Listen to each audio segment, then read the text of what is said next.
আমন্ত্রণ জানাচ্ছি আমাদের প্রতিদিনের নিয়মিত আয়োজন নিউজ আওয়ার এক্সট্রায় সাম্প্রতিক নানা বিষয় নিয়ে কথা বলে। আর সাম্প্রতিক অনেকগুলো বিষয়ই রয়ে গেছে যেগুলো নিয়ে কথা বলা যায়। তবে আজকে আমরা কথা বলবো সারা দেশের মানুষের যে বিষয়টি নিয়ে সবচেয়ে বেশি আগ্রহ ছিল, সবচেয়ে বেশি কথা বলেছেন, সবচেয়ে বেশি নজর রেখেছিলেন যে বিষয়টার প্রতি, এবং সবচেয়ে বেশি দুঃখ পেয়েছেন যে বিষয়টার প্রতি, সেটা হলো ক্রিকেট। আজকে আমরা যে বিষয়টা নিয়ে কথা বলবো অধরা শিরোপা। আমরা বিষয়টি নিয়ে কথা বলার জন্য তিনজন অতিথিকে পাচ্ছি। দুজনকে এরই মধ্যে পেয়ে গেছে, আমাদের স্টুডিওতে আছেন সাবেক ক্রিকেটার জাবেদ ওমর বেলিম এবং আছেন ক্রীড়া সাংবাদিক এম কায়সার। দুজনকে ধন্যবাদ জানাই। আমাদের নিয়মিত অতিথি, ক্রিকেট নিয়ে কথা বললেই আমরা আপনাদের দুজনকে পাই। আমরা এই ত্রিদেশীয় সিরিজ যখন শুরু হলো তখনও আমরা আসলে কিন্তু এই অনুষ্ঠানে কথা বলেছিলাম যে বাংলাদেশ কেমন খেলছে, কেমন করবে, কি ভবিষ্যৎ, কেমন প্রত্যাশা। এবং যাই হোক না কেন শেষটা হয়তো আমরা একটু মন খারাপ করে আলোচনা শুরু করতে হচ্ছে।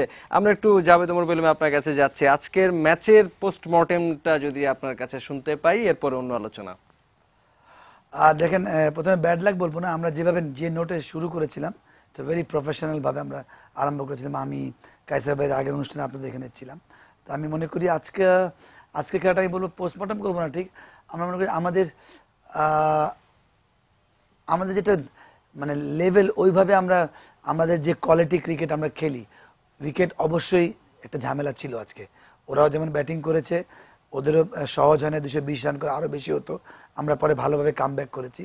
তো ওই জায়গাটা আমরা উইকেটকে ওইভাবে ইউজ করতে পারিনি, যেভাবে উইকেট আমাদের যে স্ট্রেংথ, যেটা উইকেট অত মানে কি বলে কমফোর্টেবল উইকেট ছিল না। তো প্রফেশনাল ওই দল যে আনকমফোর্টেবল উইকেটেও কমফোর্টেবল ব্যাটিং করে বা কমফোর্টেবল জোনে মানে চলে যায়। তো ওই জায়গাটা আমরা পারি না। ওই জায়গাটা আমার কাছে মনে হয় আমরা আজকে ফাইনাল বলে কথা, যে এর আগেও আমরা 2-3টা ফাইনাল এবার মিস করেছি। তো এইটা আমাদের জন্য আমি মনে করি মানে কিছু শেষ হয়ে যায়নি, এটা হতেই পারে ক্রিকেটে। আমাদের সুযোগ আসছিল একটা ভালো করার, যেহেতু কেন এই চ্যাম্পিয়নটা কিন্তু আপনাকে ইন ফিউচার বা আমাদের যে নেক্সট ক্যালেন্ডারে অনেকখানি হেল্প করতো। আপনার যে কোনো সাকসেস কিন্তু বা পজিটিভ জিনিস আপনাকে অনেক ইন্সপায়ার করে। তো ওইটা হয়নি। আমাকে যে দল আমার কাছে মনে হয় যে এখনও আমাদের অনেক বড় ক্যালেন্ডার, আমাকে আবার নতুন নোট করে শুরু করা উচিত। তারপর আমি মনে করি যে আমাদের মিরপুর উইকেটের সম্বন্ধে আমি কোনো ব্যাড কমেন্টস করছি না। আমরা কিন্তু হোম হয়ে স্টিল কিন্তু আমরা কনফিউজ থাকি, বা আমি জানি না ক্যাপ্টেনও কনফিউজ থাকে যে টস জিতে কি এমনিও কালো মাটি উইকেট চিনা একটু কষ্টই হয়। আমার কাছে মনে হয় যদি আপনি চান্দিমালের এই ম্যাচ ছাড়া আগের যদি ম্যাচের প্রেস কনফারেন্স দেখবেন, ও কিন্তু বলেছিল যে আমরা কিন্তু 3বারে 3টা খেলেছি, 3 টাইপের উইকেট পেয়েছি। আমরাও কিন্তু যে মাশরাফি টস জিতে কি নিবে এটা আমরা কনফিউজ ছিলাম। মাশরাফি আমি জানি না কতদূর সে কনফিডেন্স ছিল যে আমি টস জিতে কি নিব। তো সাধারণত এই টাইপের যখন হয় তখন প্রতিটা ক্যাপ্টেন দোয়া করে good to lose the toss. তো ওই জায়গাটা মনে হয় আমাদের হোম টিম হিসাবে যে আমরা অ্যাডভান্টেজ পাবো মিরপুরে, আমার মনে হয় আরেকটু এটা মানে আমাদেরকে যে মানে আমাদের কন্ট্রোলে থাকবে উইকেট। যেটা আমাদের এখন যে দল, আমরা যা চাবো তাই করতে পারি। কিন্তু আমাদের স্পিন অ্যাটাক বলেন খারাপ না, স্পেশালি ওডিআর কথা বলছি, আমাদের পেস অ্যাটাক খারাপ না, আমাদের ব্যাটিং ডেপথ খারাপ না, আমাদের স্টার্টিংও ভালো হয়। কিন্তু ওই উইকেটের জন্য আমি এটা কোনো এক্সকিউজ দিচ্ছি না। আমার মনে হয় উইকেট আমরা যেভাবে চাই, আমরা যে অ্যাডভান্টেজ চাই ওই অ্যাডভান্টেজ হওয়া উচিত, আমার কাছে মনে হয়। এটা ওভারঅল একটা তুলনামূলক বিশ্লেষণ আপনি আসলে করলেন, কিন্তু একটু আজকের ম্যাচের বিশ্লেষণ যদি করতে একটু আপনাকে অনুরোধ করি যে আসলে কেন বাংলাদেশ পারলো না, কোথায় ভুল ছিল, সেটা কি আসলে ব্যক্তিগত পারফরমেন্সের ব্যর্থতা যুক্ত হয়ে আসলে দলীয় ব্যর্থতায় রূপান্তরিত হলো, নাকি আপনি যেমন বলছিলেন যে উইকেটের কথা বলছিলেন, টসে জেতা ব্যাপারটা আপনি আনলেন, আর কোনো ব্যাপার কি ব্যক্তিগত? যেমন আমরা দেখেছি যে এর আগের ম্যাচগুলোতে সাকিব, তামিম তারা যেরকম জ্বলে উঠেছিলেন, অন্যরাও ভালো খেলেছিলেন। আজকে কিন্তু সাকিব তো ছিলেনই না, শেষ পর্যন্ত খেলতে পারেননি। বাট তামিম বা অন্য কেউ, আপনি কি ব্যক্তিগত পারফরমেন্সের দিকে যেতে চান? দেখেন, আপনার যে কোনো দল যখন জয়লাভ করে, আমাদের যে দলটা যেখানে এসে দাঁড়িয়েছে, নো ডাউট আমাদের সাকিব, আমরা তারপর তামিম, এদের উপর তাকিয়ে থাকে। কিন্তু ওভারঅল কিন্তু পুরো দলই কিন্তু পারফরমেন্স করছে। কিন্তু এই টুর্নামেন্টে হয়েছে কি, আমরা কিন্তু টপ অর্ডারে আমরা যেগুলো ম্যাচ আপনি খেয়াল করবেন, জয়লাভ ওয়ান ম্যান শো খেলেছে তামিম অ্যান্ড সাকিব, এটা কিন্তু প্লাস পয়েন্ট হয়েছে। কিন্তু তার সাথে কিছু মাইনাস পয়েন্ট হয়েছে। কেন, আমাদের যে মিডল অর্ডার ব্যাটিং কিন্তু সুযোগও পায় নাই, আর যখন সুযোগ আসছে তখন ক্লাবস করছে 2টা ম্যাচে। তো ওই জায়গাটা আমি একটু মাইনাস পয়েন্ট, যেটা আমাদের আজকে এক্সপোজ হয়েছে যখন আমাদের ফাইনাল খেলা, বড় খেলার সুযোগ আসছে। মাহমুদুল্লাহ আমি মনে করি অনেক ভালো খেলেছে, কিন্তু ফিনিশিং দিলে এত ভালো হতো। সামহাউ তার পার্টনারও পায়নি, সে 7-8 উইকেট চলে গিয়েছে, সে নবম বোধহয় আউট হয়েছে, আমি ভুল না বলে থাকি। আর একটা বড় ব্লো বলবো, দুইটা আমাদের ব্যাটসম্যান যারা ইনফর্ম, ওর মধ্যে একজন সাকিব, আমি এটাও এক্সকিউজ দিচ্ছি না, সাকিব কিন্তু অলওয়েজ যখন এই টাইপের উইকেট হয় তখন হয় কি আপনার attack is the best defence হয়। তখন আমাদের এই দুইটা প্লেয়ার, একটা তামিম তো আউট হয়ে গেছে আর সাকিব ব্যাটিং করতে পারেনি, আমাদের কিন্তু মাহমুদুল্লাহ বলেন বা মুশফিক বলেন, এটা নো ডাউট টপ প্লেয়ার, কিন্তু এরা কিন্তু প্রথমে সেট হয়, তারপর গ্রাফ করে, তারপর তারা স্লগ করে। তো ওই জায়গাটা আমি মনে করি যখন এই টাইপের উইকেট হয় তখন সাকিব তামিম যারা এগ্রেসিভ প্লেয়ার, যারা অ্যাটাক করা পছন্দ করে, ওরা কিন্তু আরও মানে কি বলে ওই মানে ওই প্রবলেমগুলো সলভ হয়ে যাবে, খারাপ বোঝা যায় না খারাপ উইকেটে খেলছে। তো ওই জায়গাটা আমার মনে হয় সাকিবের একটা বড় ব্লো। আর যেটা বলেছি আমাদের মিডল অর্ডার এক্সপোজ হয় নাই, যেহেতু আমরা খুব কমফোর্টেবলি জয়লাভ করেছি, যদি একটা ম্যাচ বাদ দিই ফাইনাল আগে। তো ওই জায়গাটা আমার মনে হয় আরেকটু খুঁটিনাটি আপনার কাছে জানতে চাইবো, তবে এই ফাঁকে আমি একটু এম এম কায়সার আপনার কাছে একটু ঘুরে আসতে চাই। আজকের ম্যাচ নিয়ে আপনাকে যদি একটু বলে বিশ্লেষণ করতে বা পোস্টমর্টেম করতে আপনি কিভাবে করবেন?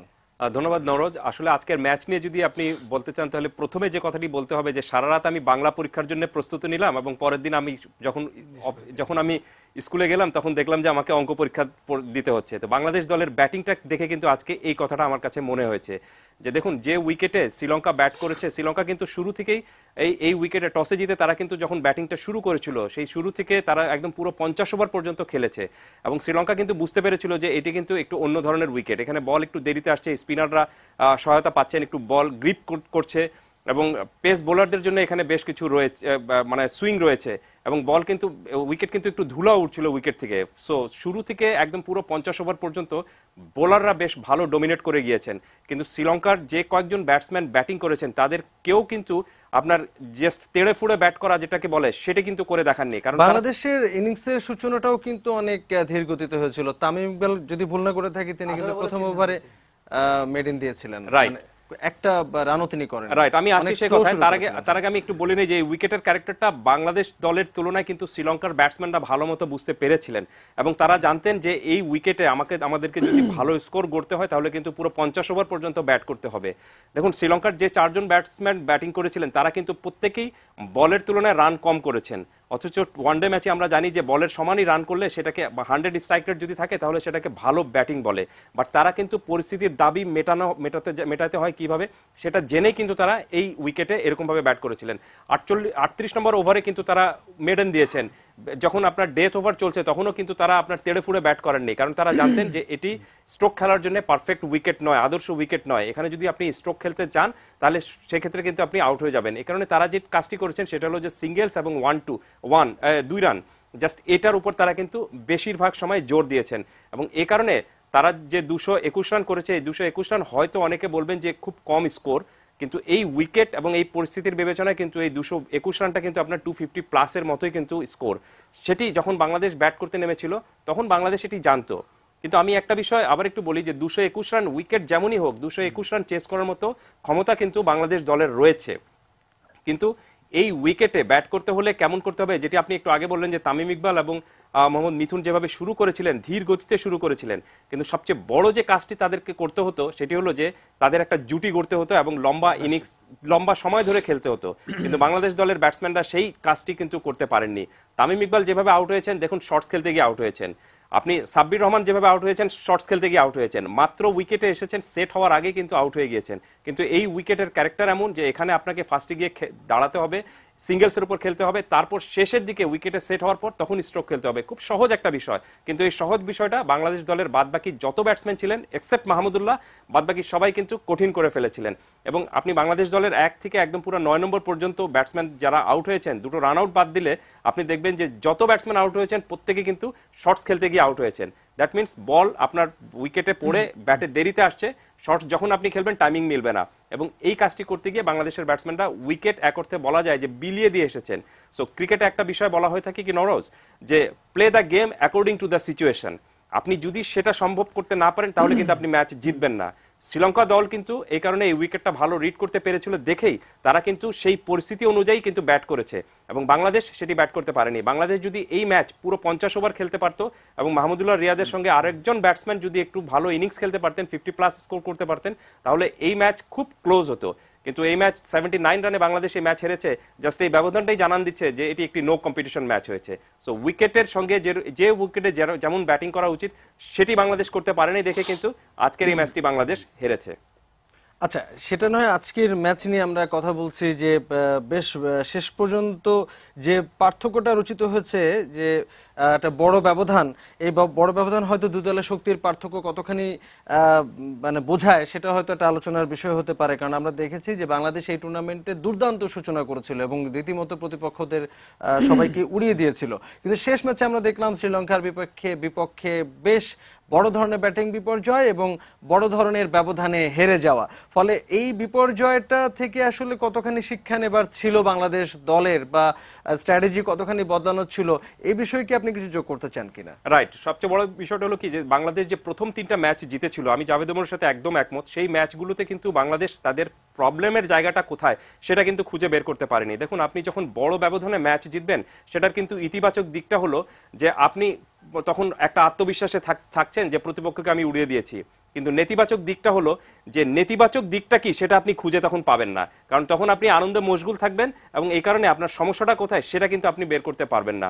এবং বাংলাদেশ দল কিন্তু এই প্রথম টুর্নামেন্টে প্রথম 3 ম্যাচে জিতে সেই সমস্যাটাই কিন্তু পড়েছিল যে আমাদের সমস্যাটা কোথায় সেটা আমরা বের করতে পারিনি, এবং যখন সেই সমস্যা আমরা পড়েছি সেই সমস্যার থেকে আমরা সমাধানটা খুঁজে পাইনি।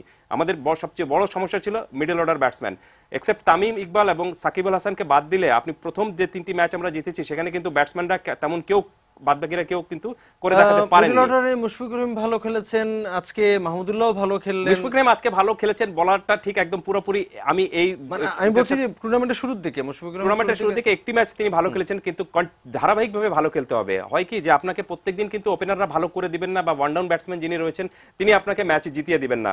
মূল দায়টা তখন চলে আসে আপনার মিডল অর্ডার ব্যাটসম্যানদের উপর, এবং লোয়ার মিডল অর্ডার 4, 5, 6, 7 এই ব্যাটসম্যান যারা রয়েছেন তাদেরকে একটা পরীক্ষায় পড়ার একটা বিষয় ছিল, যে পরীক্ষাটা কিন্তু বাংলাদেশ এর আগে কোনো ম্যাচে করতে পারেনি। সেই পরীক্ষায় একটা সুযোগ ছিল আপনার জাস্ট ফাইনালের যে মহড়া হয়েছিল শ্রীলঙ্কার সাথে যে ম্যাচটায়, সেখানেও কিন্তু বাংলাদেশের কোনো ব্যাটসম্যান সেই পরীক্ষা ভালো মতো পাস করতে পারেননি। আজকে ফাইনালে এখানে শুধুমাত্র কিন্তু এক্সেপ্ট মাহমুদুল্লাহ রিয়াদ ছাড়া বাদ বাকি কোনো ব্যাটসম্যান কিন্তু আর সেই পরীক্ষায় ভালো মতো নিজেদেরকে মেলে ধরতে পারেননি। আরেকটা বিষয় হলো কি যে যখন আপনাকে পরিস্থিতি অনুযায়ী যে খেলার যে বিষয়টা, তখন কিন্তু আপনাকে নিজের খেলাটা চেঞ্জ করে ফেলতে হবে। উপল থারঙ্গা কিন্তু মারকুটে ব্যাটসম্যান আমরা জানি, দীনেশ চান্দিমালও কিন্তু ভালো আপনার চালিয়ে খেলেন, কিন্তু আজকের এই পরিস্থিতি অনুযায়ী তারা কিন্তু এক সাইড ধরে খেলেছিলেন এবং সেটি বাংলাদেশের বাদবাকি কোনো ব্যাটসম্যানরা করতে পারেননি না। সাব্বির রহমান খেলতে গিয়েছেন, তার ন্যাচারাল স্ট্রোক মেকিং তিনি সবসময় যেরকম ভাবে খেলেন, উইকেটে গিয়ে তিনি কিন্তু পুল শট খেলে আউট হয়েছেন। জাস্ট একটা ট্র্যাপ তার জন্য তৈরি করা হয়েছিল, শর্ট পিচ বল দেওয়া হয়েছে এবং তিনি কিন্তু ওভাবে আউট হয়েছেন। বাট এই পরিস্থিতি অনুযায়ী তার উচিত ছিল যে আমি কোনো আপনার পুল শট খেলবো না এবং কোনো রিস্কি শট খেলবো না, সব বল আমি গ্রাউন্ডে রাখবো, সেই কাজটি বাংলাদেশ করতে পারেনি। আরেকটা জিনিস হলো যে শুরুর দিকে যে বাংলাদেশ প্রথম 10 ওভার ব্যাট করেছে, সেই 10 ওভারের সময় কিন্তু বাংলাদেশের ব্যাটিংয়ের যে মনোভাবটা, সেই মনোভাবে অনেক বেশি ডিফেন্সিভ অ্যাটিটিউড ফুটে উঠেছিল। একটু ব্যাখ্যায় যাই আমি, প্রথম 10 ওভারে বাংলাদেশ কিন্তু 48টি ডট বল দিয়েছে। তো 60 ডট বল থেকে আপনি যখন 60 বল থেকে যখন আপনি 48টি ডট বল দিবেন, তখন সেটা কিন্তু পুরো ব্যাটসম্যানদের উপর, বাদবাকি যারা ব্যাটসম্যান থাকেন তাদের উপর একটা প্রেশার ক্রিয়েট হয়, এবং পুরো ম্যাচে এই প্রেশার থেকে বাংলাদেশ বের হয়ে আসতে পারেনি। এবং একটা বিষয় আর একটু যোগ করতে চাই, সেটি হলো যে যখন যে পরিস্থিতি, সেই পরিস্থিতি অনুযায়ী যদি আপনি নিজেকে মানিয়ে নিতে না পারেন, দ্যাট মিনস আপনার যদি অ্যাপ্লিকেশনের ক্ষমতাটার অভাব থাকে, অ্যাডাপ্টেশনের সমস্যা থাকে, তাহলে আপনি কিন্তু নিজেকে ভালো একজন ক্রিকেটার হিসেবে দাবি করতে পারেন না। এই ম্যাচে বাংলাদেশের শুধুমাত্র মাহমুদুল্লাহ রিয়াদ ছাড়া আর কোনো ব্যাটসম্যান যে সেই অ্যাডাপ্টেশন ক্ষমতাটা এই উইকেটে কেমন করতে হবে সেটি করে দেখাতে পারেননি, দেখে আজকে বাংলাদেশ কিন্তু এই ম্যাচটি হেরেছে। 221 রান কিন্তু আমি মনে করি বাংলাদেশের যে ক্ষমতা সেটি কিন্তু চেস করার মতো শক্তি এই দলের ছিল। এমনকি শ্রীলঙ্কা দল নিজেরাও হয়তো আত্মবিশ্বাসী ছিল কিনা যে বাংলাদেশকে তারা হারাতে পারবে 221 রানের সম্বল নিয়ে। আমার ধারণা যে শ্রীলঙ্কা দলও হয়তো সেই আত্মবিশ্বাসী ছিল কিনা। যাই হোক, আমাদের আলোচনা আরো চলবে, আমরা আরো আলোচনা করতে চাই, আরো বিশ্লেষণ করতে চাই। একটা ছোট্ট বিরতির পরে দর্শক কিছুক্ষণ পরেই ফিরছি, সঙ্গে থাকবেন।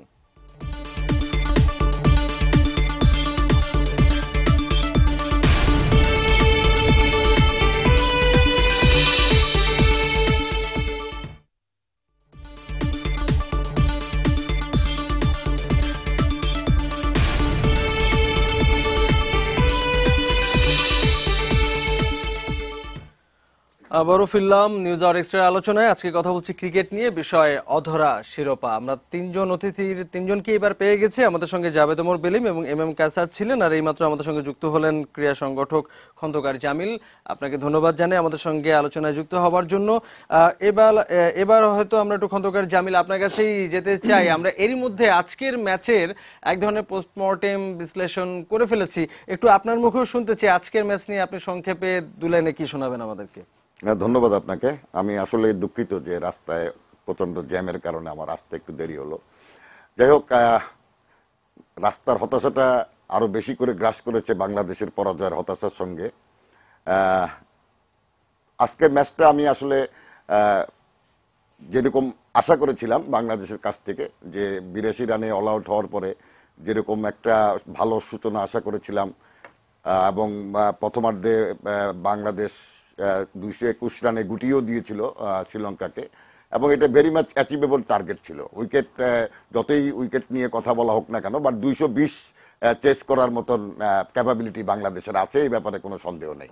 বাট সেই উইকেটে আমরা, যদিও সাকিবের ইনজুরিতে আমাদেরকে অনেক বেশি প্রেসারে ফেলেছে, বাট তারপরেও টপ অর্ডার ব্যাটসম্যান এক মাহমুদুল্লাহ ছাড়া কাউকেই কোনো দায়িত্ব নিয়ে খেলতে দেখিনি। এবং সবচেয়ে বেশি হতাশ লেগেছে আমার আসলে মুশফিকের ব্যাটিং থেকে। মুশফিক কিন্তু এইরকম জায়গায় মুশফিক কিন্তু অনেক ধীর স্থির এবং অনেক দায়িত্ব নিয়ে খেলে, এবং জুটি বেঁধে দলটাকে একটা জায়গায় নিয়ে যাওয়ার কাজটা কিন্তু মুশফিকের কাছ থেকে আমরা অনেকবারই দেখেছি। কিন্তু আজকে কেন জানি মুশফিককে একটু বেশি ছটফট করতে দেখা গেছে ক্রিজের মধ্যে। সেই যেরকম মুশফিকের কাছ থেকে আমরা আশা করেছিলাম, এবং যেভাবে জুটিটা এগুচ্ছিল মাহমুদুল্লাহ মুশফিকের জুটিটা, সেটা যদি আরো 10-15 ওভার যদি আমরা এই জুটিটা কন্টিনিউ করতো, হয়তো আমরা কাছাকাছি যেতে পারতাম, হয়তো বিজয়ের মালাও আমরা গলায় পড়তে পারতাম।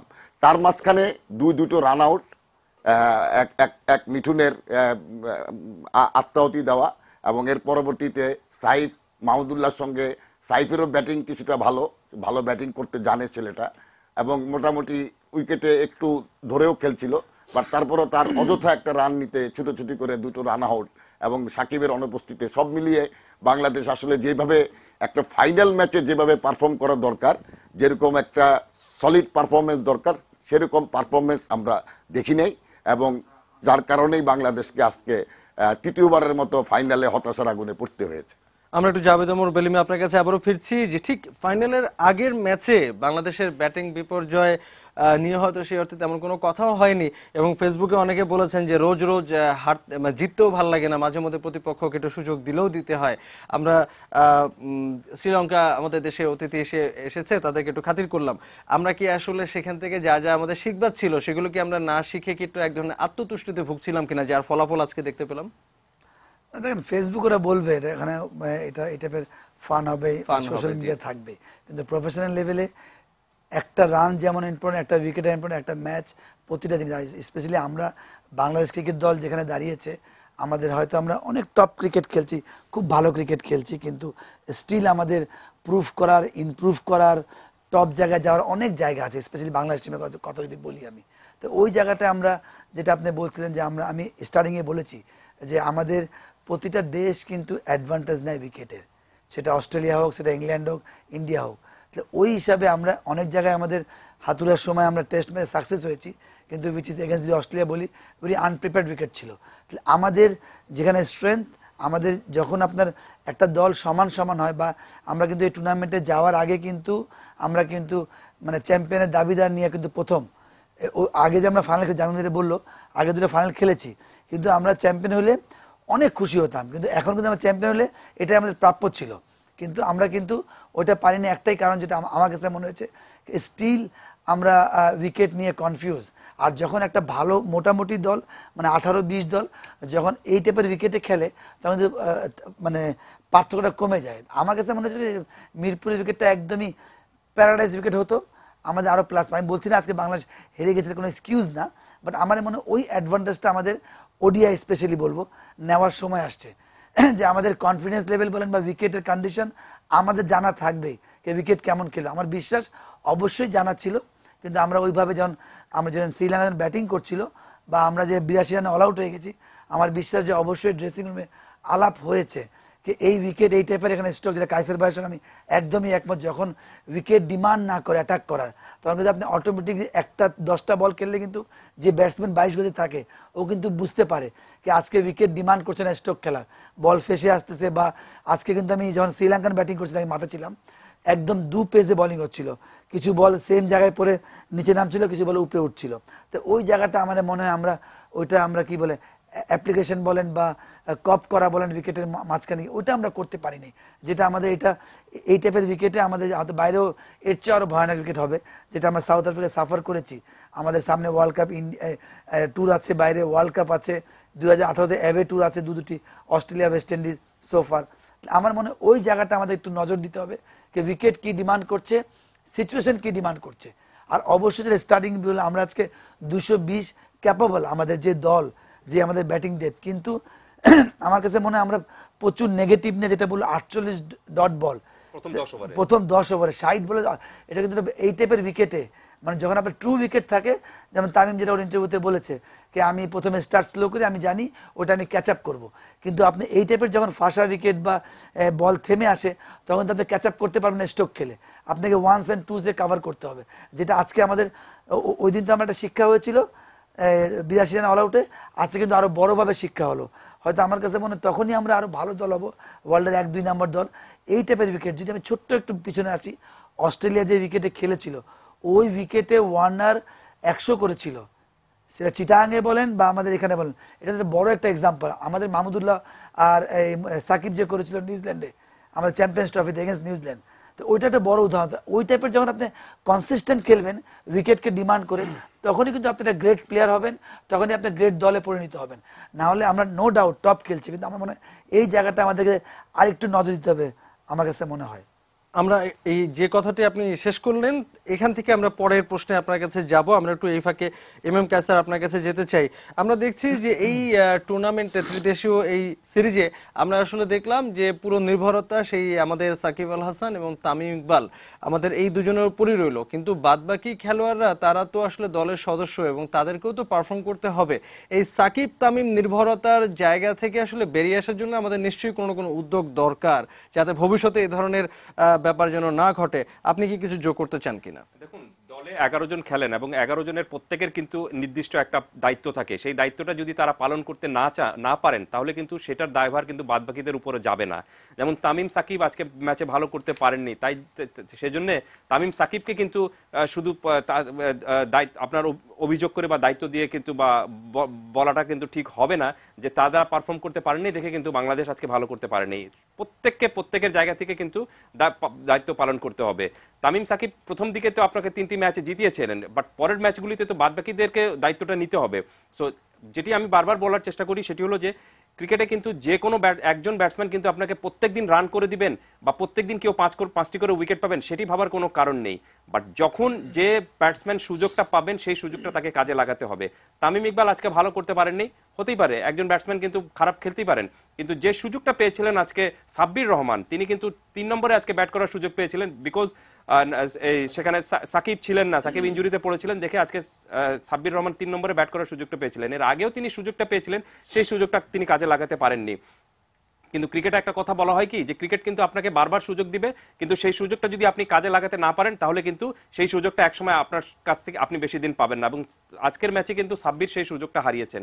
তিনি যেহেতু নতুন জায়গায় আবার 3 নম্বর পজিশনে খেলতে নেমেছিলেন, এর আগে তাকে 3 নম্বর পজিশনে খেলানো হয়েছিল, তিনি ফেল করেছিলেন, বাট আজকে আবার তিনি সেই সুযোগটা তাকে পেয়েছেন। কেন? কারণ পরিস্থিতি বাধ্য করেছিল, বাট সেই সুযোগটা তিনি কাজে লাগাতে পারেননি আজকে। দ্যাট মিনস তিনি তার দায়িত্বটা ঠিকমতো পালন করতে পারেননি। প্রত্যেকেরই হয়তো এরকম কিছুটা দায় আসলে থেকেই, যে আমরা এই বিষয়টা বিশ্লেষণ করলে সহজে শেষ হবে না। আমরা হয়তো আশা করব যে ভবিষ্যতে বাংলাদেশ টিম ম্যানেজমেন্ট এই বিষয়গুলোতে নজর দেবে। আমরা আরো আলোচনা করবো। একজন দর্শক অপেক্ষা করছেন, আমরা একটু তার কথা শুনে আসি। কে আছেন আমাদের সঙ্গে?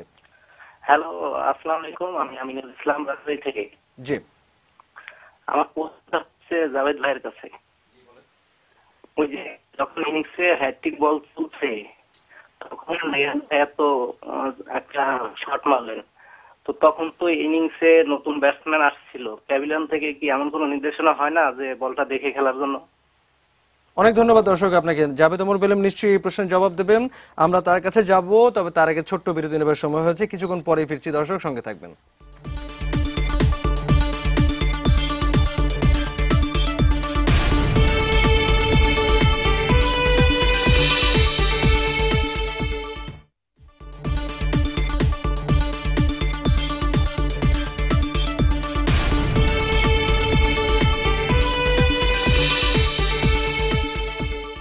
আবারও ফিরলাম নিউজ আওয়ার এক্সট্রা আলোচনায়। ক্রিকেট নিয়ে কথা বলছি, অধরা শিরোপা, এটি আজকে আমাদের আলোচনার বিষয়। তিনজন অতিথি আমাদের সঙ্গে রয়েছেন, আমরা সবার কাছে আবার এক এক করে যাব। জাভেদ ওমর বেলিম, আপনার কাছে কিছুক্ষণ আগে একজন দর্শক ফোন করেছিলেন।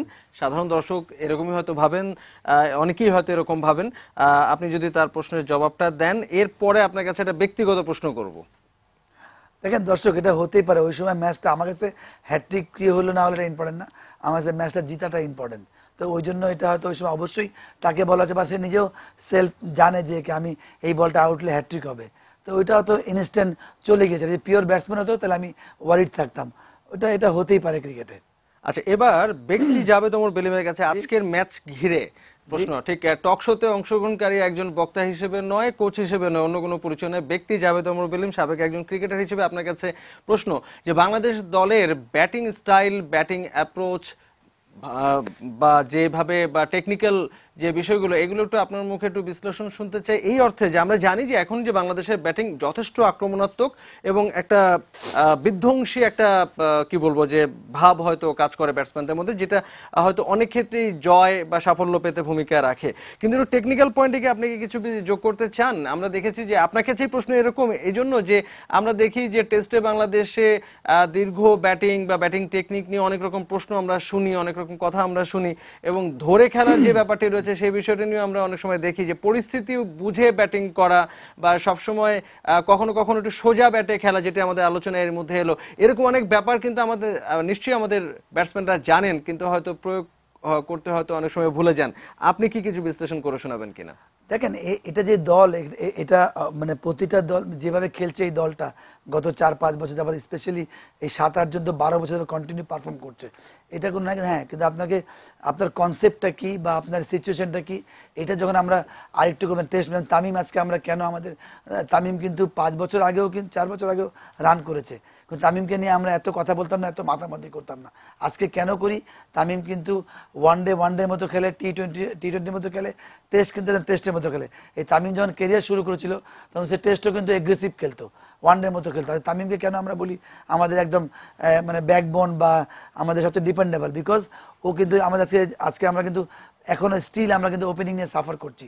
আমরা তামিমের প্রচুর ডিপেন্ড, কারণ তামিম থাকলে আমাদের ভয় থাকে না, কেন ও এগ্রেসিভ প্লেয়ার, বাট ও এত কাম অ্যান্ড কোয়াইট থাকে। আমার মনে হয় ওই জায়গাটা অনেক জায়গা আছে কাজ করার, কিন্তু এই একটা জায়গা যে অ্যাপ্রোচ আর প্ল্যানিংটা, আর যখন উইকেটের সিচুয়েশন, যেমন আজকে যদি বলি আমরা যেভাবে যখন শ্রীলঙ্কা ব্যাটিং করছিল তখন আমি আগেও বলেছি ওই জায়গাটা অ্যাপ্রোচটা আমাদের চেঞ্জ করে ফেলা হচ্ছিল, যেটা কাইসার ভাই বললেন যে আমরা গিয়ে সবাই যদি 2 জনের বাদ দিয়ে আমরা সবাই অ্যাটাক করতে গিয়েছি, রান আউট যদি বাদ দিই, তো ওই জায়গাটা আমাদের অ্যাপ্রোচটা যে কোনো দলের ইম্পর্টেন্ট, আমাদের জন্য বেশি ইম্পর্টেন্ট। কেন এই টাইপের অপরচুনিটি, এই টাইপের সুযোগ আপনার সবসময় আসবে না। আপনি ভালো দল বা এই যে চ্যাম্পিয়নশিপ, হাতছানি বলেন, এগুলো তখনই আপনি ভালো দলে হবেন যখন এই টাইপের সুযোগগুলো আপনি কাজে লাগাবেন। তো ওই জায়গাটা আমার মনে হয় আপনি অ্যাপ্রোচ নিয়ে বলছিলেন, টেকনিকের জায়গাটা আমি মনে করি কোনো সন্দেহ নাই, কারণ একটা প্লেয়ার 12 বছর ইন্টারন্যাশনাল ম্যাচ খেলছে, ডেফিনেটলি এরকম তো টেন্ডুলকারের ভুল থাকে, টেকনিক নিয়ে কোনো অ্যাপ্রোচের ব্যাপার ছিল। আমরা অ্যাপ্রোচ যদি ঠিক করতে পারি আমরা অনেক, কারণ সবই ঠিক আছে, হয়তো এটা হয়ে গেছে বলে আমরা এত আলোচনা করছি, কিন্তু যেমন আমরা তখনই আরো ভালো দল হবো। আমাদের দলের বেশিরভাগ খেলোয়াড়কে আমরা যেটা টিভিতে দেখি বা মাঠে গিয়ে দেখি যে তারা আসলে একটু লফটেড শট খেলতে বেশি অভ্যস্ত, স্বাচ্ছন্দ্য বোধ করেন, কিন্তু কখনো কখনো ম্যাচের পরিস্থিতি এমন তৈরি হয় যে কখনো কখনো বলকে মাটিতে রাখার দরকার হয়। সেই বিষয়ে কি আপনি কিছু বলতে চান কিনা? অবশ্যই, আপনি যদি একটা 6 মারলে আপনার 4-এর সঙ্গে আপনার ওটা 100% রিস্ক, কিন্তু আপনার 2 রান কম পাচ্ছেন। আপনি যদি 4 মানেন আপনার সেফ, 6 মানেন, ওটা একটা ব্যাপার আছে। কিন্তু আমাদের দল কিন্তু বরাবরই যদি আমি মাহমুদুল্লাহকে বাদ দিই, সবাই কিন্তু এগ্রেসিভ প্লেয়ার। মাহমুদুল্লাহ কিন্তু very aggressive player, but once and two প্রথমে ডিপেন্ড করে, পরে সে অ্যাটাক করে। এছাড়া সবাই এগ্রেসিভ প্লেয়ার। আপনি দেখেন আমার কাছে মনে এটা প্লেয়ারই বুঝবে যে আমার সিচুয়েশনটা কি বা আমার উইকেট কি ডিমান্ড করছে। লফটেড শট কিন্তু কেউ ইচ্ছা করে খেলে না, ওটা সিচুয়েশন এমন আসে কি ওরা খেলে ফেলে। কিন্তু ওই জায়গায় যখন কন্ট্রোল করতে পারবে তাহলে কিন্তু এটা ভালো প্লেয়ার হবে বা ভালো দলে পরিণত হবে। বাট আজকে ম্যাচের বিভিন্ন সময় যে পরিস্থিতির যে পালাবদল, রং বদল হয়েছে, সেখানে কি মানে আমাদের এই পরিবর্তনগুলো যে মানে স্টাইলটা চেঞ্জ করা, অ্যাপ্রোচটা অবশ্যই কাইসার ভাই প্রথমে বললেন যে, বা আমিও প্রথমে বলেছি যখন আমি মাঠে ছিলাম, আমি ওই দুর্জয়ের সঙ্গে কথা বলছিলাম, দুর্জয় বল যে 250 ভেরি টাফ, এই উইকেটে। ইভেন পেস ছিল না, মানে একটা দু পেজে বল আসছিল, দু বাউন্সে, একটা যে সেম বলটা উঁচু সেম বলটা নিচু। তো তখনই বাংলাদেশ কিন্তু বোঝা হচ্ছিল যে আমাদের কিন্তু 220 কষ্ট করে করতে হবে। কিভাবে করবো? আমরা যে 50 ওভার খেলি আমাদের 1 to 5 ব্যাটসম্যানের মধ্যে, তাহলে একজন যদি কন্টিনিউ করে তাহলে কিন্তু আমার ম্যাচটা জয়লাভ সম্ভব। এই প্ল্যানে আমার বিশ্বাস অবশ্যই ড্রেসিং রুমে ছিল, কিন্তু ওটা আমরা অ্যাপ্লিকেশন করতে পারিনি। আর ওটা না থাকে তাহলে আমি দুঃখজনক। সেটা আমরা কিন্তু দেখেছি যে রানাতুঙ্গা, অরবিন্দ ডি সিলভা যখন খেলতেন 1 রানে 1 রান করে তারা ওভারে 6 রান তুলে নিয়েছেন। আমরা এই বিষয়ে আরো হয়তো আলোচনা শুনবো। আমরা একটু খন্দকার জামিল আপনার কাছে যেতে চাই। আমরা কিছুক্ষণ আগে আসলে একটা আলোচনা করছিলাম যে আপনি তখন এসে পৌঁছননি, যে আমরা আসলে বলছিলাম যে সাকিব আল হাসান এবং তামিম ইকবালের প্রতি আমাদের যে অতিরিক্ত নির্ভরতা, এটি আসলে কখনো কখনো আমাদের জন্য আশীর্বাদ হয়ে উঠছে, আবার যেদিন তারা কোনো কারণে ব্যর্থ হচ্ছেন তখন কি আমরা একান্তই বিপদে পড়ে যাচ্ছি কিনা? আপনি কি এই বিষয়ে কিছু যোগ করতে চান কিনা? এটা আসলে আমাদের মূল কনসেন্ট্রেট করার জায়গাটাই এখানে। আমরা বেশ কিছুদিন যাবে আমরা যারা ক্রিকেট নিয়ে কথা বলি, ক্রিকেট নিয়ে চিন্তা ভাবনা করি, ক্রিকেট খেলা পছন্দ করি, ক্রিকেট নিয়ে সর্বক্ষণ ভাবি, ক্রিকেটের সঙ্গে যুক্ত থাকি, আমরা কিন্তু সবাই এখানে যারা আছেন আমার সঙ্গে তারাও কিন্তু বিভিন্ন সময়ে গণমাধ্যমে এই কথাগুলো বলেছেন। দেখেন, একটা বিষয় যদি আপনি খেয়াল করেন, গত 10 বছরে বাংলাদেশ ক্রিকেটে 5টা প্লেয়ার, আমি একেবারে নাম ধরে বলতে পারি, সাকিব, তামিম, মুশফিক, মাহমুদুল্লাহ, মাশরাফি, এই 5টা খেলোয়াড় ছাড়া আপনি আর একটা খেলোয়াড়কে দেখাতে পারবেন না যে কন্টিনিউয়াস বাংলাদেশকে 5টা বছর সার্ভিস দিয়েছে। আপনি দেখবেন সৌম্য সরকার 1-2 বছর খেলে গেল, সাব্বির রহমান কিছুদিন খেলেছে, এখন তো ধারাবাহিকভাবে সে ফেল করছে, নাসির কিছুদিন খেলে গেল, এর আগে আমরা দেখেছি সোহাগ গাজী, এর আগে আমরা এরকম বিভিন্ন সময় বিভিন্ন জন এসে কিছু কিছু হঠাৎ হঠাৎ ঝলক দেখিয়েছে। কিন্তু আপনাকে শুধু হঠাৎ হঠাৎ ঝলক কিন্তু আমাদের কাছে কাম্য নয়। আমাদের কাছে কাম্য হচ্ছে একটা নির্ভরতার মতো জায়গা সৃষ্টি করা, যেটা এই সাকিব, তামিম, মুশফিক, মাহমুদুল্লাহ করেছে, যে আপনি তার উপরে ডিপেন্ড করে অনেক দূর এগিয়ে যেতে পারবেন। আজকে দেখেন এই ছেলেগুলো যখন, এদের কিন্তু বয়স সবারই 29-30 এর মধ্যে চলে আসছে, এরা হয়তো আর 4-5 বছর ক্রিকেট খেলবে যদি তারা পুরোপুরি ফিট থাকে। এবং এখন যে ক্রিকেটের যে প্রেশার, যে T20, ওয়ানডে, টেস্ট, এত ক্রিকেট খেলতে হয় যে 5 বছর যদি তারা আমাদেরকে আরো 5 বছর সার্ভিস দিতে পারে তাহলে সেটা শুকর আলহামদুলিল্লাহ, যে তারা যদি ফিট থাকে। কিন্তু তারপরে আমাদের পরিস্থিতিটা কি দাঁড়াবে? এদের জায়গাগুলো নেওয়ার মতো প্লেয়ার আমরা তৈরি করতে পারছি না। কেন তাদেরকে রিপ্লেস করার মতন প্লেয়ার তাদের পিছনে চলে আসছে না? আজকে আমি উদাহরণ দিই, শ্রীলঙ্কার উদাহরণই দিই। যখন রানাতুঙ্গা, ডি সিলভা এরা যখন ছিল, এদের যাওয়ার আগেই কিন্তু এই কুমার সাঙ্গাকারা, দিলশান, জয়বর্ধনে এরা কিন্তু চলে আসছিল, যার জন্য ওরা যখন চলে গেল এরা কিন্তু দায়িত্বটা ঠিকভাবে নিতে পেরেছে, যার জন্য ওরা কিন্তু অজেয়ই ছিল। এই সাঙ্গাকারা, দিলশান এবং জয়বর্ধনের সময় ওরা কিন্তু ওয়ার্ল্ড কাপ জিতেছে, T20 ওয়ার্ল্ড কাপ জিতেছে, অনেক ম্যাচ জিতেছে তারা। কিন্তু আপনি দেখেন এদেরকে রিপ্লেস করার মতো শ্রীলঙ্কা দলে কিন্তু সেরকম প্লেয়ার কিন্তু এক ম্যাথিউস বাদ দিলে আমি কিন্তু আর সেরকম কোয়ালিটির প্লেয়ার দেখি না যারা ওই ধরনের প্লেয়ারকে রিপ্লেস করে শ্রীলঙ্কাকে এগিয়ে নিয়ে যেতে পারে। প্রক্রিয়াটা এখন চলছে। এই যে প্রক্রিয়া চলছে, এখানে কিন্তু দেখেন গত 16টা ম্যাচে শ্রীলঙ্কার মতো দল 15টা ম্যাচ হেরেছে। বাংলাদেশের আজকের ম্যাচটা যদি বাদ দেই, এর আগে আজকের ম্যাচের আগে 16টা ম্যাচে 15টা ম্যাচ শ্রীলঙ্কা দল হেরেছে 2017 সালে। তার মানে কি, তাদের এই কম্বিনেশন করতে হিমশিম খেতে হচ্ছে, একবার এক একজন প্লেয়ারকে নিয়ে আসছে। তো আমরা যদি সেই পরিস্থিতিতে পড়তে না চাই তাহলে কি আমাদের এখনই সময় না যে আমাদের কিছু প্লেয়ার তৈরি করতে হবে, নিচের থেকে তুলে আনতে হবে যারা এরকম ট্যালেন্টেড হবে, সাকিব, তামিম, মুশফিক, মাহমুদুল্লাহ, মাশরাফি এদের মতো ট্যালেন্ট নিয়ে আসবে, এবং যারা এরা যখন চলে যাবে তখন তারা অটোমেটিক্যালি ওই জায়গাগুলো ফিল আপ করে দলের দায়িত্ব নিয়ে এখান থেকে দলটাকে আবার এগিয়ে নিয়ে যাবে। এই ধরনের উদ্যোগ তো আসলে আমরা দেখি যে T20 নিয়ে বড় আসর হচ্ছে, আমরা দেখি যে বিকেএসপির মতো শিক্ষা প্রতিষ্ঠান বাংলাদেশে রয়েছে এবং সারা দেশ থেকেও কিন্তু ক্রিকেটার কিন্তু আসলে আসেন। তো ফলে এই ধরনের ট্যালেন্টকে আসলে তৈরি করা সম্ভব, নাকি এটা আসলে আমাদের কিছুটা ভাগ্যের উপর নির্ভর করতে হয় যে আমরা পাবো? কারণ আমরা এর মাঝখানে আপনি বলছিলেন যে ঝলক দেখি অনেক ক্রিকেটার এসেছেন আবার চলেও গেছেন, ফলে প্রতিভা কি আসলে খুঁজে পাওয়া সম্ভব নাকি বানানো সম্ভব? অবশ্যই প্রতিভা খুঁজে পাওয়া সম্ভব, কেন সম্ভব না? প্রতিভা নিয়ে আপনি আসবেন, আপনার এই প্রতিভাটা ঘষে মেজে সেটাকে শান দিয়ে দলকে সার্ভিস দেওয়ার জন্য উপযোগী করে তুলতে হবে, এবং সেজন্য আপনার একটা প্রোগ্রাম থাকতে হবে, সেরকম পরিকল্পনা নিয়ে আপনাকে এগোতে হবে। কিন্তু আমরা কিন্তু সেরকম কোনো ফলাফল গত কয়েক বছরে দেখিনি। আমাদের এই প্লেয়াররা ভালো খেলছে, আমরা নিশ্চিন্ত যে আমাদের টিম ভালো খেলছে, আমরা ম্যাচ উইন করছি, কিন্তু ভবিষ্যতে কি হবে? যেমন আজকের যে আন্ডার 19 দলটা আমাদের নিউজিল্যান্ডে ওয়ার্ল্ড কাপ খেলছে, আপনি সেই দলের দিকে তাকান, আর মুশফিক বা এর পরে মিরাজদের যে দলটা ছিল তাদের সঙ্গে কম্পেয়ার করেন, প্রতিবার দিক থেকে কিন্তু তারা সেই লেভেলের নেই। সেই আমার যতখানি পর্যবেক্ষণ সেই লেভেলের প্রতিভা এদের মধ্যে নেই। তাহলে এদেরকে দিয়ে আপনি সরাসরি যদি আপনি এদেরকে জাতীয় দলে সুযোগ দেন, তাহলে এদেরকে দিয়ে আপনি কতখানি আশা করবেন? এদেরকে আগে ঘষে মেজে তৈরি করতে হবে, তারপরে জাতীয় দলে সুযোগ দিতে হবে। আমাদের একটা এ দল নাই, ভাবা যায় যে আমাদের রিসেন্টলি একটা এ দল গঠন করা হয়েছে, কিন্তু গত 3-4 বছরে আমাদের কোনো এ দল ছিল না। তাহলে এই জাতীয় দল থেকে আজকে যে সৌম্য, নাসির এরা যে বাদ পড়তেছে, এরা তাহলে খেলবে কোথায়? এরা খেলে এদেরকে তো আবার ফিরিয়ে আনতে হবে জাতীয় দলে, কারণ এদের পিছনে তো বিসিবির ইনভেস্টমেন্ট হয়েছে, বাংলাদেশের ইনভেস্টমেন্ট হয়েছে। এই প্লেয়ারগুলো একবার বাদ হয়ে যাচ্ছে, আর দলে ঢুকতে পারছে না। আমার এখনো মনে আছে রাহিম ইসলামের কথা, সর্বশেষ যে সিরিজ খেলার পরে সে বাদ পড়েছে, সেই সিরিজে তার একটা সেঞ্চুরি ছিল, কিন্তু সে ইনজুরি হয়ে বাদ পড়লো, আর তাকে দলে ডাকা হলো না। কারণ সে পারফর্ম করারই সুযোগ পায়নি। তৈরি খেলোয়াড়রা যদি তাদেরকে আবার তৈরি করে জাতীয় দলে নিয়ে না আসে, তাহলে তো আমাদের খেলোয়াড় সংকট দেখা দিবে।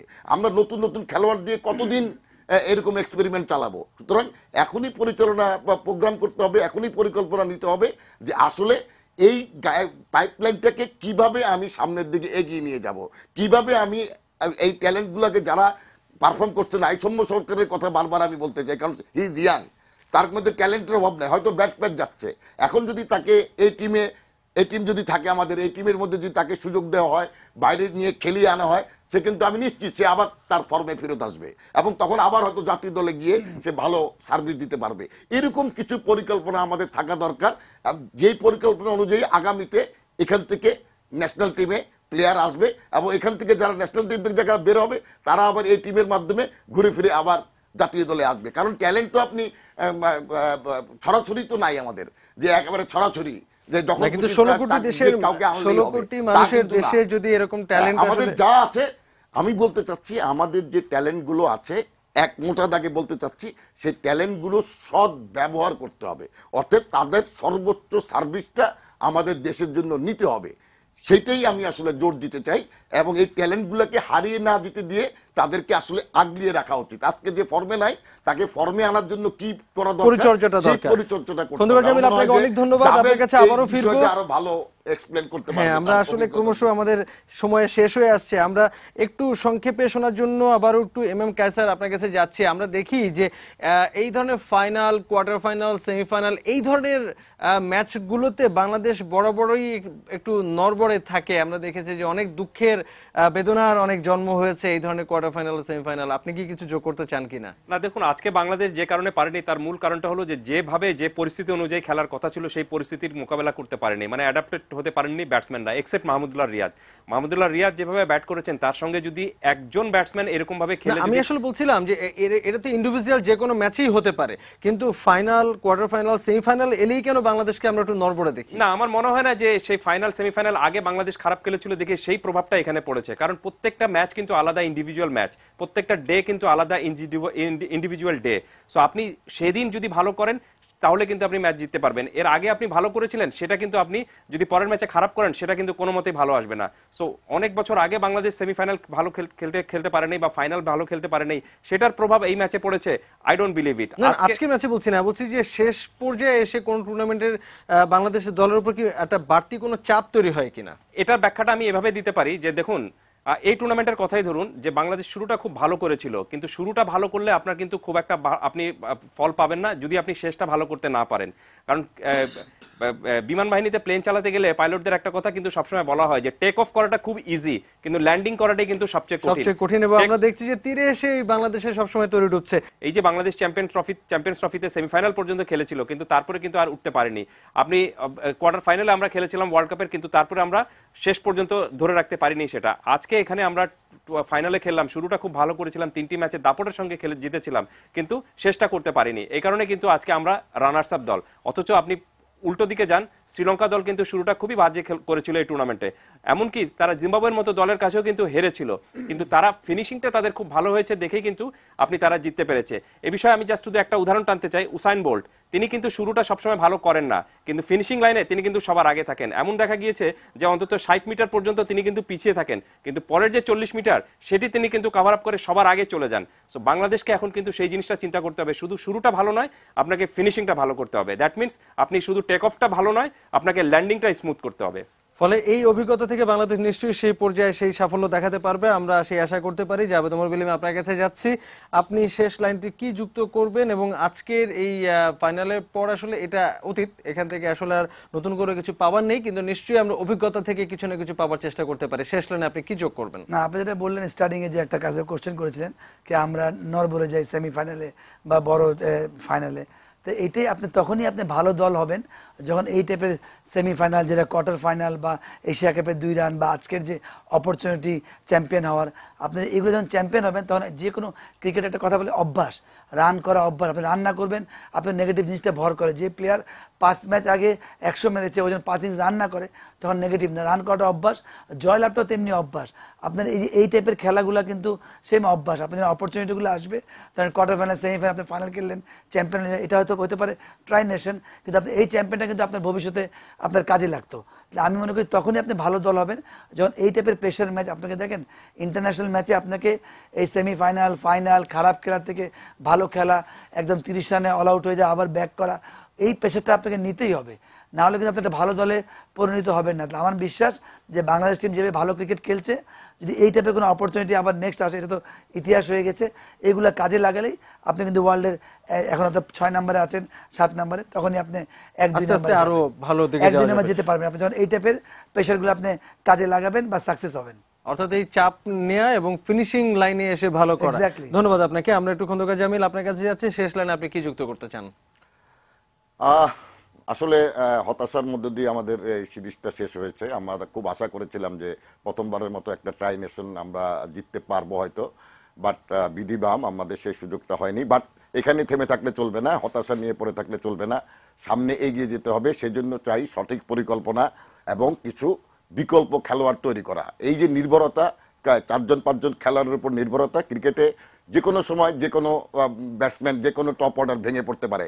গত পরশু দিনও আমরা দেখেছি ইংল্যান্ডের টপ অর্ডার 8 রানে 5 উইকেট চলে গিয়েছিল, বাট তাদের মিডল অর্ডাররা কিন্তু সেই রানটাকে 196 পর্যন্ত নিয়ে গেছে এবং ফাইট দিয়ে 3 উইকেটে মাত্র হেরেছিল অস্ট্রেলিয়ার কাছে। সুতরাং এই যে জিনিসগুলো, এগুলো রপ্ত করতে হবে, যে টপ অর্ডার মিডল অর্ডারকে দায়িত্ব নিতে হবে। কিন্তু দুঃখের বিষয়, আমাদের যারা মিডল অর্ডার খেলছে তাদের বডি ল্যাঙ্গুয়েজ দেখে আমার মনে হয় নাই যে তারা কোনো দায়িত্ব নিয়ে খেলতে চাচ্ছে। 1-2টা ম্যাচে আমাদের টপ অর্ডার ফেল করেছে, সাকিব তামিমরা ফেল করেছে, আর মিডল অর্ডার দাঁড়াতেই পারেনি, কোনো ধরনের সাপোর্টই দিতে পারে নাই। এই জায়গাগুলোকে পিন পয়েন্ট করতে হবে, এই জায়গাগুলো কিভাবে আরো সুসংগত করা যায়, কিভাবে দলটা একটা একাট্টা হয়ে খেলতে পারে, এবং আগামীতে এই হতাশা নিয়ে পড়ে না থেকে সামনে আমাদের আরো অনেক খেলা আছে, সেগুলোর জন্য পরিকল্পনা সাজিয়ে নিতে হবে। এবং যেটা জাভেদ ওমর বলল, আমি তার সঙ্গে সুর মিলিয়ে বলতে চাই, জয়ের অভ্যাসটা গড়ে তুলতে হবে। একবার যদি আমরা ট্রাই নেশন সিরিজটা জিতি, আপনি দেখবেন এরপরে ঘন ঘন যেমনটি আসলে এই অভ্যাসটা খুব দরকার, যেমনটি আসলে বেশ কয়েকটি দ্বিপাক্ষিক সিরিজও কিন্তু আমরা আসলে দেখেছিলাম। 3জনকেই ধন্যবাদ জানাই, 3 অতিথিকে আপনাদের মূল্যবান বিশ্লেষণের জন্য। দর্শক, কথা বলছিলাম ক্রিকেট নিয়ে, অধরা শিরোপা, এটা ছিল আজকে আমাদের আলোচনার বিষয়। আপনারা এর মধ্যে নিশ্চয়ই জেনে গেছেন যে ত্রিজাতি সিরিজে বাংলাদেশ শেষ পর্যন্ত শিরোপা জয়ের দ্বার প্রান্তে থেকেও তারা শিরোপাটি জয় করতে পারেনি, রানার্স আপ হয়েছে শ্রীলঙ্কার কাছে হেরে। আমরা এই বিষয়টি নিয়ে কথা বলছিলাম, এবং দল হেরে গেলেও হারুক জিতুক যাই ঘটুক, এটি শেষ পর্যন্ত বাংলাদেশ দল আমাদেরই দল, আমাদের সমর্থন থাকবে। একই সঙ্গে আমরা ভাববো যে কিভাবে আসলে ভবিষ্যতে আমাদের সাফল্যের গ্রাফটাকে আরো অনেক উঁচুতে নিয়ে যাওয়া যায়। আজকের আলোচনা এ পর্যন্তই। নিউজ আওয়ার এক্সট্রা এখানেই শেষ করব। আর এর পরে রয়েছে আমাদের নিয়মিত আরেকটি আয়োজন পলিটিক্স প্লাস, যেখানে সহকর্মী মাহমুদুল হক অপেক্ষা করছেন 2জন অতিথি নিয়ে। তার কাছে যাব, তবে তার আগে ছোট্ট বিরতি, সঙ্গে থাকবেন।